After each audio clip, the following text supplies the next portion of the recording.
Well, the 2026 NFL Draft has come to an end, and what a surprise, Diego Pavia didn't get drafted. Diego Pavia, the 2025 Heisman Trophy runner-up, just sat through 257 picks over 3 days, and not a single NFL team called his name. But the way he's handling it is starting to cause a lot of controversy. There are reports he's rallying fellow undrafted players and starting to push back against the league. Vanderbilt quarterback Diego Pavia, one of college football's most polarizing players over the past 2 seasons, didn't hear his name called at any point during the 2026 NFL Draft. This is a player who, just 5 months ago, stood on the stage in New York City as a Heisman Trophy finalist. In 4 seasons, 2 with New Mexico State and 2 with Vanderbilt, Pavia totaled 10,255 yards passing, 3,094 yards rushing, and 119 total touchdowns. Those are real numbers against real competition. Pavia's senior season with the Commodores was especially impressive. He led the SEC in completion percentage 70.6%, passing touchdowns 29 and yards per attempt 9.4.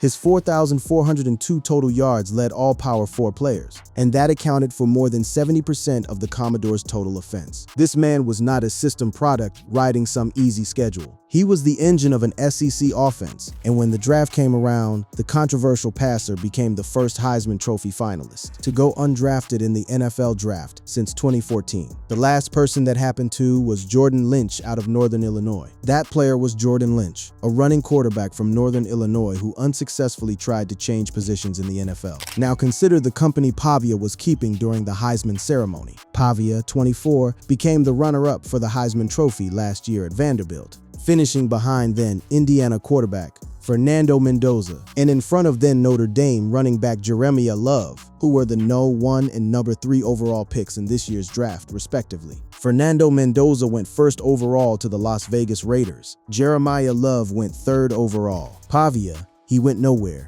On draft night, Pavia sat at his draft party in Nashville. Pavia's camp set out 32 hats on a table this morning at his draft party, with the intention that he would pick one of them up after being selected. 32 hats, one for every NFL team. He picked up none of them. Day 1 passed. Day 2 passed. After 2 nights of the 2026 NFL Draft, the former Vanderbilt quarterback remains undrafted, making him the last Heisman finalist from this year's class, still on the board heading into the final rounds on April 25th. And then Day 3 came and went, and still nothing. There were 257 players taken in the draft, which was held in Pittsburgh, including 10 quarterbacks. 10 quarterbacks heard their names called. Diego Pavia was not one of them, and it gets worse. Quite a few undrafted quarterbacks have signed with NFL teams as UDFAs, including Haynes King, Carolina Panthers, Jack Strand, Atlanta Falcons, Jacob Clark, Raiders, Jalon Daniels, Tampa Bay Buccaneers, Joey Aguilar, Jacksonville Jaguars, Kyron Drones, Green Bay Packers, Luke Altmaier, Detroit Lions, Mark Gronowski, Miami Dolphins, Matthew Caldwell, Los Angeles Rams, Miller Moss, Chicago Bears, and Sawyer Robertson Raiders. 11 undrafted quarterbacks signed UDFA deals before Pavia got so much as a phone call. So what happened? How did the most productive quarterback in the SEC end up watching every other quarterback, drafted or not, find a home before him? That question has several layers, and none of them are simple. To understand why 32 NFL front offices passed on Diego Pavia, you have to understand what they saw when they looked at him. Not on film, but in person. Diego Pavia measured 5'10", 1/8 at the 2026 NFL Combine, making him the only quarterback at the event shorter than 6 feet. That number sent shockwaves through the scouting community, and here's why. He was listed by Vanderbilt to be 6'0". While that is respectable, it is below the mark of what NFL teams look for. That was made into an even bigger concern when he measured 5'9" and 7/8 at the Senior Bowl. So the gap between what his school said he was and what the measuring tape showed was nearly 2 full inches. That kind of discrepancy raises eyebrows in NFL war rooms. Every other quarterback who measured in Indianapolis this year stood at least 6 feet tall. He wasn't just the shortest quarterback at the Combine. Pavia measured 5 feet 10'13". Not only is that the shortest of any player at the NFL Combine, but it's the shortest by more than 2 inches. The shortest by more than 2 inches. That is a chasm in a league obsessed with prototypical measurements. Now, short quarterbacks have existed in the NFL. In the modern era, the 2 smallest quarterbacks drafted were Kyler Murray and Bryce Young at 5'10", 1/8 inches. Those players both displayed high-end physical traits and went number 1 overall despite questions about size. But here's the critical distinction that scouts kept making. Pavia lacks the prototypical size of an NFL quarterback. His height is comparable to that of Kyler Murray and Bryce Young, except he is nowhere near the quick-twitch athlete and polished passer. Those two were coming out of Oklahoma and Alabama. Murray ran a sub 4.440 at his pro day. Young was considered one of the most polished passers in his draft class. Pavia didn't have those elite physical traits to compensate. For comparison, former Oregon star Dillon Gabriel was considered exceptionally short for an NFL quarterback prospect. He listed a full inch taller than Pavia and also boasted an arm length a full inch longer. Young's arm measured 2 inches longer than Pavia's. Even among the short quarterback fraternity, Pavia's arms were unusually short. And arm length matters in the NFL because it affects your ability to throw over the massive lineman crashing through the pocket. Pavia's size creates questions in a couple of areas. First, will he be able to see and throw over the gargantuan linemen in the NFL? Second, there are durability concerns. How will he hold up when taking big hits from defensive linemen and linebackers significantly larger than him, especially as a player who likes to use his mobility? The size issue cascaded into concerns about the rest of his physical profile. At 5'10" and 207 pounds, he's very undersized, in the first percentile among QBs. His processing isn't quite NFL caliber, nor is his arm strength, and even his athleticism might not be as prevalent against NFL talent, per Pavia's PFSN scouting report. And then there was the age. Then there is the age question. At 24, Pavia is the same age as Caleb Williams and CJ Stroud, players with multiple years of NFL experience. When a player like Pavia really breaks out later in his college career, NFL teams will always have questions about how his game will translate to the next level. NFL teams want young quarterbacks they can mold for the long haul. A 24-year-old undersized passer who peaked late in college doesn't fit that developmental template. But those were the physical limitations. The other factors that buried Pavia, those were self-inflicted. And that part of the story is where things get messy. Diego Pavia's road to the 2026 NFL Draft should have been a victory lap. He had just finished as the Heisman Trophy runner-up. He was the face of Vanderbilt football. The whole country knew his name. All he had to do was stay the course through the draft process. He didn't. Pavia was a brash player who relished getting under the skin of opponents and their fans, but his actions following the 2025 Heisman Trophy ceremony took things to another level. After finishing second to Indiana quarterback Fernando Mendoza, Pavia was spotted in a New York club next to a sign that read, F Indiana. He also posted a photo on Instagram with the caption, F all the voters, but family for life. That's the Heisman runner-up, standing beside a profane sign, posting profane captions, publicly disrespecting the award ceremony, the voters, and the winner, all in one night. The internet predictably had a field day. Pavia later apologized for that post on social media, saying, I have much love and respect for the Heisman voters and the selection process, and I apologize for being disrespectful. The apology came, but damage had already been done. And this wasn't some isolated incident of a young man having a bad night. While it's flown under the radar, Pavia's behavior has been immature for years. While at New Mexico State, Pavia famously trespassed at rival New Mexico's practice field and urinated on it. These missteps are absolutely childish. A pattern was forming. A pattern that NFL scouts and general managers could see clearly. The questions about his maturity certainly came up in pre-draft interviews with teams, and they definitely came up during his media availability at the NFL Scouting Combine. At one point, Pavia joked that his frontal lobe was still developing. That's not exactly the kind of answer that calms a nervous front office. Deciding whether to invest a draft pick in you, Pavia said, yeah, Vanderbilt coach Clark Lea always preached that your frontal lobe isn't fully developed until you're 25.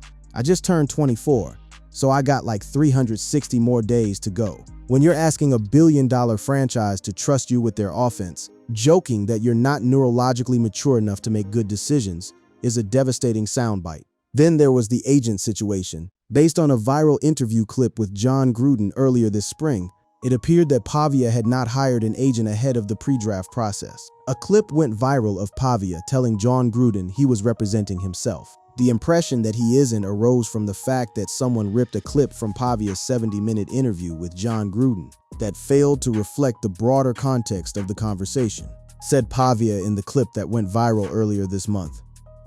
"I'm representing myself. It turned out that was about his NIL negotiations in college, not his NFL contract." NBC Sports Pro Football Talk reported that Pavia does have an agent for his NFL contract process, clarifying that viral comments about representing himself were tied to NIL context. But by the time the correction circulated, the narrative had already hardened. People believed he went into the draft without representation, and that perception alone damaged his credibility with decision makers. His coach tried to defend him. Vanderbilt coach Clark Lea said after the Heisman incidents, "This kid has had an unbelievable career. It's an amazing story. And he got up until the point where he was reaching a childhood dream, and he fell just short. And there's so much goodness in that." But even Lea acknowledged the words sent the wrong message. Then there was the entourage issue. Pavia's brother's role in Javier repeatedly drew law enforcement attention at Vanderbilt's games, and Pavia has made it clear that they aren't going anywhere. An AFC scouting director spoke anonymously about the concern. "I don't think he's going to embrace being a backup. Not that there's anything wrong with that, but he's coming to take someone's job. And it's going to be kind of an interesting dynamic wherever he goes. Because you know the fans are going to be calling for him wherever he goes. The brothers will be in the stands." During the interview process, most guys would downplay it. He embraces his brothers. "They're coming with me. Those are my guys. They ain't going anywhere."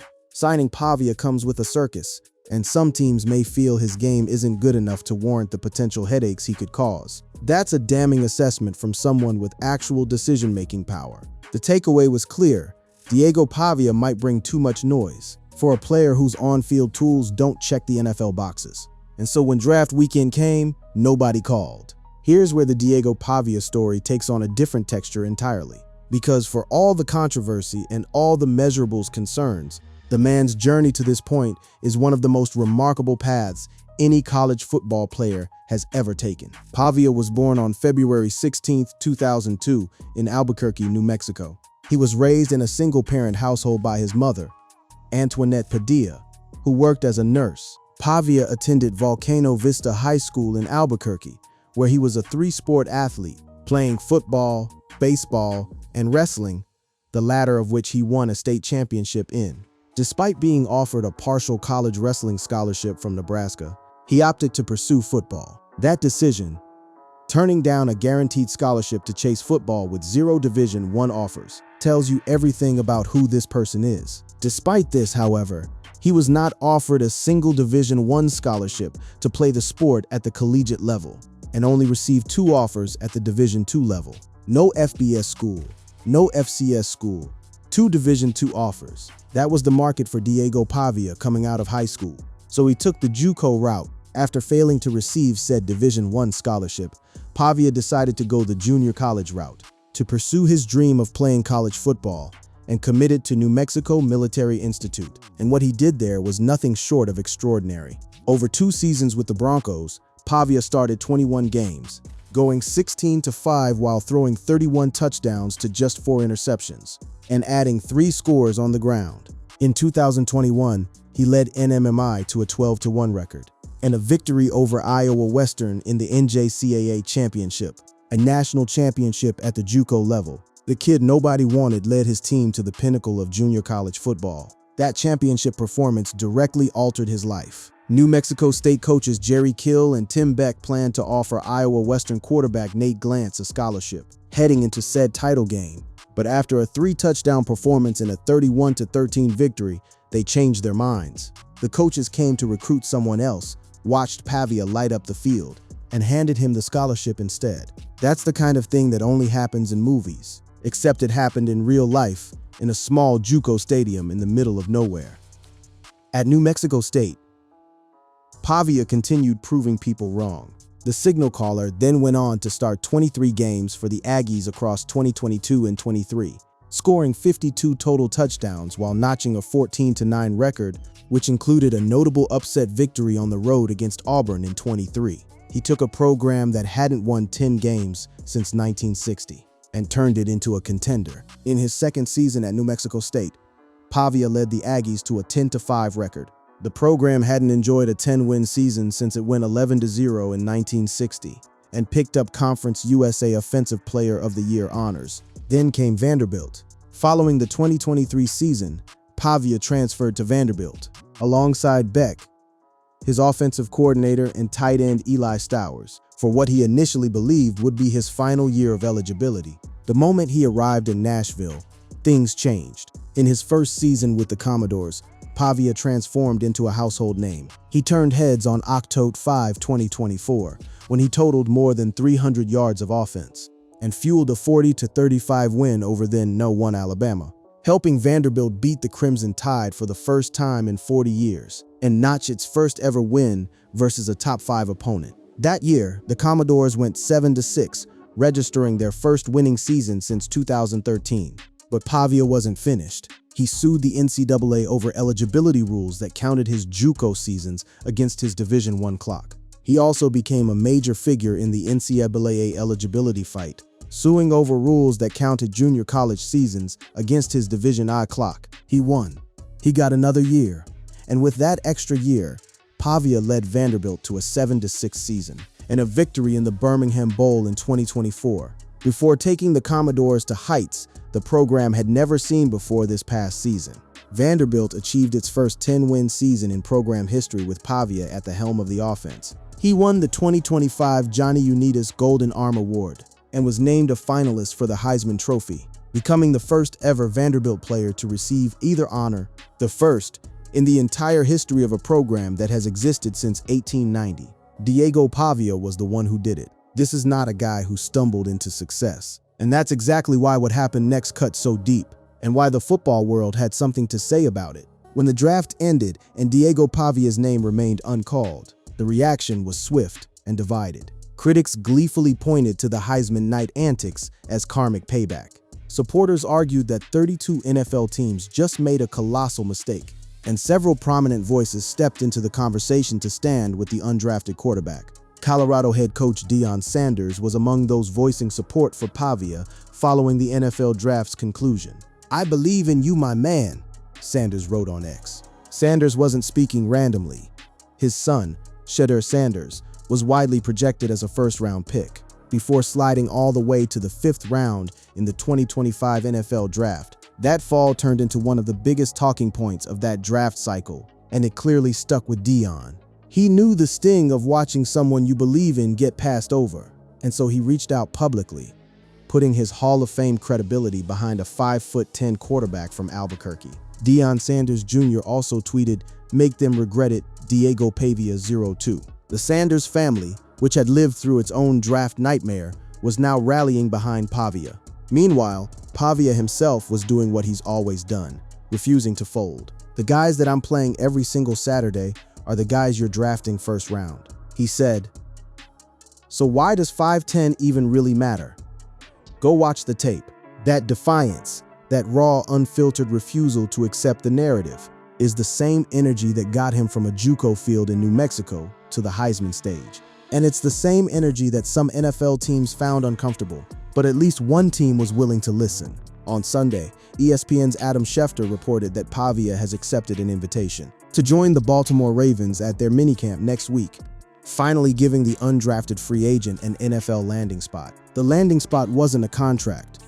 It wasn't a guaranteed roster spot. It was a minicamp invitation, a tryout. Baltimore reportedly has agreed to sign 15 players as undrafted free agents, a list that does not include Pavia, who only accepted a minicamp invite. He's not even on the undrafted free agent list. He's a tryout player, the lowest rung on the NFL ladder. The Ravens currently have Lamar Jackson and Tyler Huntley on their QB depth chart. So Pavia isn't walking into a quarterback competition. He's walking into a situation where the starter is a 2-time MVP and one of the most dynamic players in NFL history. The Ravens need signal callers for the rookie camp, as they don't have any on their roster that qualify, and didn't select any in the just concluded draft. They needed warm bodies to run the offense during minicamp. That's the opportunity Pavia received. John Gruden had planted the seed of what Pavia's NFL role might look like during their interview this spring. "Make a note, Taysom Hill." Gruden told Pavia, "The Taysom Hill comparison A versatile weapon who can throw, run, and line up at multiple positions might actually be Pavia's most viable path. As Gruden pointed out, a team could very well bring Pavia in as backup to begin his career, while also asking him to contribute to the offense right away in non-traditional fashion. But the reality remains harsh. With Pavia's limited frame and athleticism, he doesn't even have the possibility of changing positions. There's a decent chance he finds some success in the UFL or CFL, but the NFL is likely never going to be a long-term destination. That's the honest assessment from CBS Sports. Not a character attack, not a punishment for his Heisman night antics, just a clinical evaluation of his physical tools against the demands of professional football. And yet the story of Diego Pavia should be about one of the most transformative winners in college football, a player who reached the highest level through sheer force of will. At the same time, his measurables meant he was never a serious NFL draft candidate. No moralizing needed. That's the truth that gets lost in the outrage cycle. Pavia's post-Heisman behavior didn't help him. His brother's behavior at games didn't help him. The perception that he had no agent didn't help him. But even if all of those things were different, even if Pavia had been a choir boy from the moment his name was announced as a finalist, there's nothing unusual about Pavia going undrafted after finishing as a Heisman finalist. College football is a different game than the NFL. There's no need to reframe it as a moral judgment. Pavia's response to all of this has been classically Pavia. In an interview with CBS Sports, Pavia said people outside the locker room often mistake his bravado for arrogance. The Vanderbilt quarterback said his swagger is a result of the preparation he puts in throughout the week and in the offseason. I want them to know, and the future teammates that I do have, that game on the line, I got you. Don't worry about it. Pavia said, "That's how I carry myself. I think people get caught up in my confidence for arrogance." He said earlier in the draft process in his own words, "I feel like God has blessed me in so many ways to be a connector, and I feel like that's one of my superpowers that I've got. I can connect. We unite. And then once you unite, you want to play for one another. And once you give 120% effort, there's no one that can stop your team." That's not the language of a man defeated. That's the language of someone preparing for the next fight. And for Pavia, there's always been a next fight. No high school offers. He fought through JUCO. No FBS offers out of JUCO. He earned one on the field, ran out of eligibility. He sued the NCAA and won. Got overlooked by 32 NFL teams and 11 undrafted quarterbacks who signed before him. He accepted the only invitation he received and is heading to Baltimore. Pavia has proved people wrong throughout his career, and he will likely use this NFL draft snub as motivation when he lands with a team. Whether that team is the Ravens, whether it's a UFL squad, or whether it's somewhere nobody expects, the Diego Pavia story is far from over. The real question isn't whether 32 NFL owners made a mistake passing on him. The real question is whether the one team that opened its door, even just a crack, gave this relentless underdog enough runway to prove that the tape matters more than the tape measure.